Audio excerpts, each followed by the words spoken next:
bring you all of the latest from both Myanmar and Thailand. We move on now, and US President Donald Trump has confirmed that his upcoming round of reciprocal tariffs will apply to all nations and not just a select group with the largest trade imbalances. Speaking aboard Air Force One, Trump said the new measures set to be announced on Wednesday, which he calls Liberation Day, will expand beyond earlier plans targeting just 10 to 15 countries. Let's hear to what he said.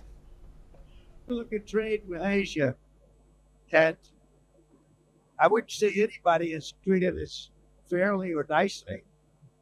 And we are going to treat them, going to be much more generous to them in terms of part.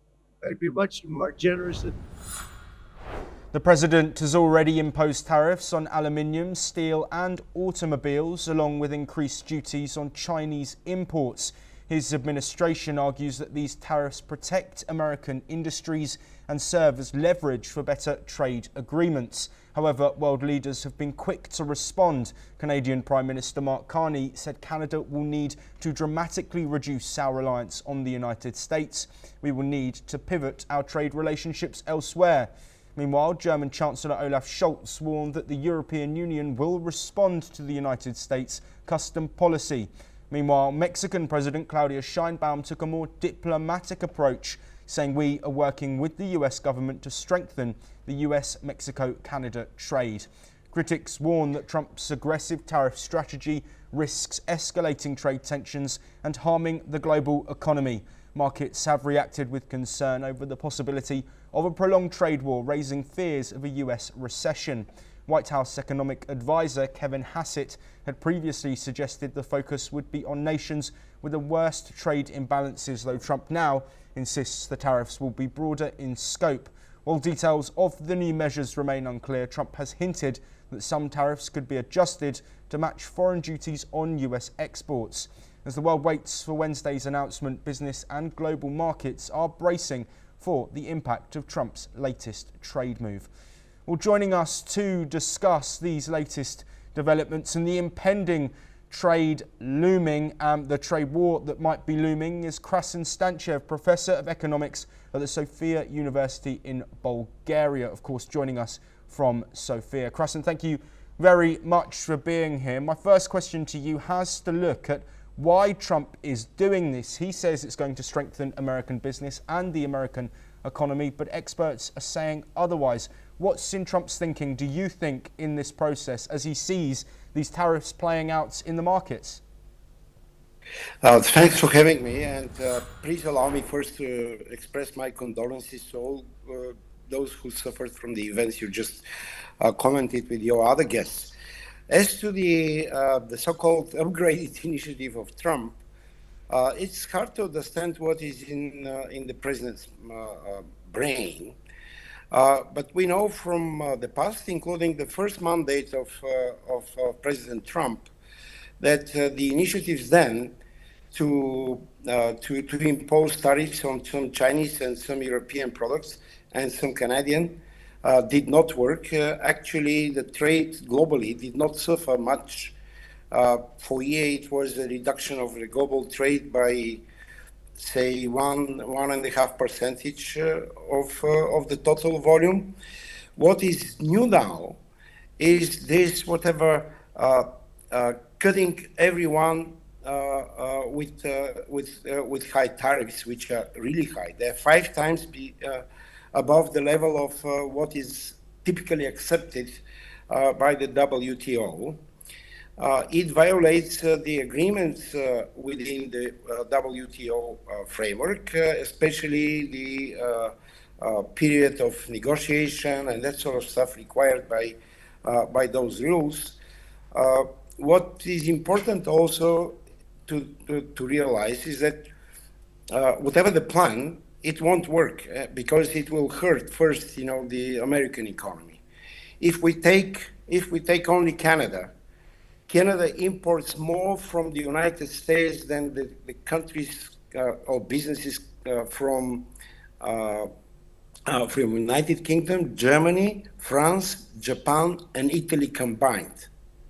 So what would be the difficult task now, you've mentioned those who already promised to respond with a similar measure towards the American businesses. But this is the first reaction. The longer-term response to that, in my point of view, should be further liberalization of the trade agreements from around the world to all the jurisdictions of the world but the United States, which basically will lead to an interest of the American businesses, banks, and entrepreneurs to operate outside the United States. And it will be a very prompt and very immediate effect. Probably in a couple of months, it will be suffered by the consumers in the United States, and this policy will be ended, sooner or later. Yes, absolutely. Goldman Sachs have risen the odds of a recession to around 35%. For Donald Trump, how damaging could this be to his popularity with midterms coming up, as we know, in the not too distant future? You mentioned the sort of economic vulnerability from these tariffs. How, in further detail, will that directly impact the average American person?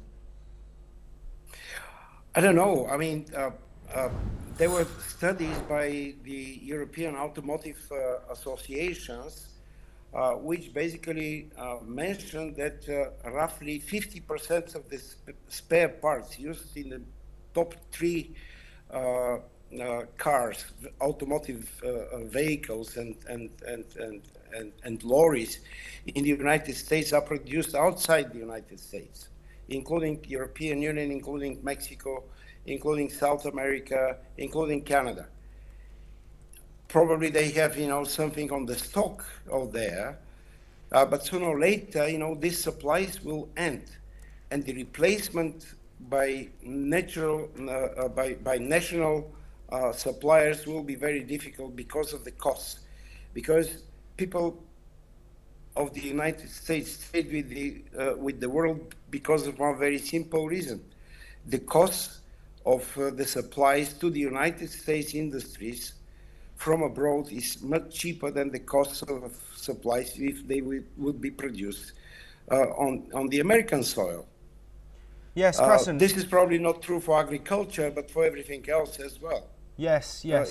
Sorry to interrupt. I want to look, while we're showing Mark Carney on screen, I want to look at the reactions that we've had from leaders close to America. A very different rhetoric coming from Mark Carney and Claudia Sheinbaum. Well, now we know Trump has used tariffs as a tool, as a leverage previously, but why do you think Carney is hitting back and Sheinbaum is potentially looking at mending relationships and building those bridges when she's going to be hit by the tariffs as well, just as much as Carney is? Oh, of course, each country, is free to try its own attempt to soften the relationships or to somehow pass by different measures applied by the government of the United States. I don't think it will work for a long period. For the time being, all the efforts to negotiate with President Trump administration on this matter and many other matters, including the war of Russian Federation towards Ukraine, has been failing, and it's very difficult administration even to talk to. Yes, absolutely. Within the last hour, the UK Prime Minister spokesperson has said that they're expecting these tariffs, despite previous conversations between Starmer and Trump. What will the impact be on the European Union, and how might that strain ties that have already been strained because of Trump's stance on the Russia-Ukraine war? The European Union already has about 87 free trade agreements from different countries and jurisdictions and unions, custom unions including, from around the world. The only thing, which can be done at the moment is first, as the German Chancellor said, and President von der Leyen said the same, a couple of days earlier. The European Union does not see any possible reaction but raising the tariffs on American imports.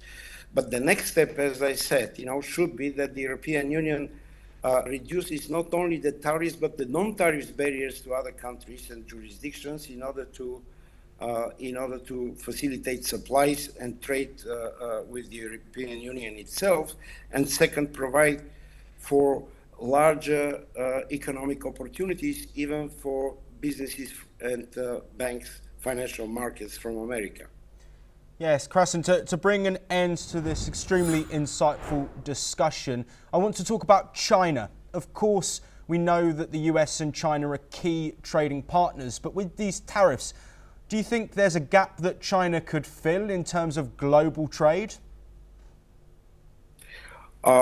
It will be very difficult. I mean, the trade and contractual relations in the economy, any economy, are not similar to a toaster. You cannot, even in a toaster, if you put the electricity on, it takes several minutes to warm up, and if you switch it off, it takes also some time so you have contractual relations of the Chinese suppliers with the global partners. Those contractual relations cannot be skipped immediately. They must be renegotiated. The contract shall be fulfilled. Otherwise, there will be a sanction and so on and so forth. So the economy is not. The economy is based on contracts and inertia of fulfilling contracts. Yes, Krasen Stanchev, thank you ever so much for joining us and providing us that insight. That is all we have time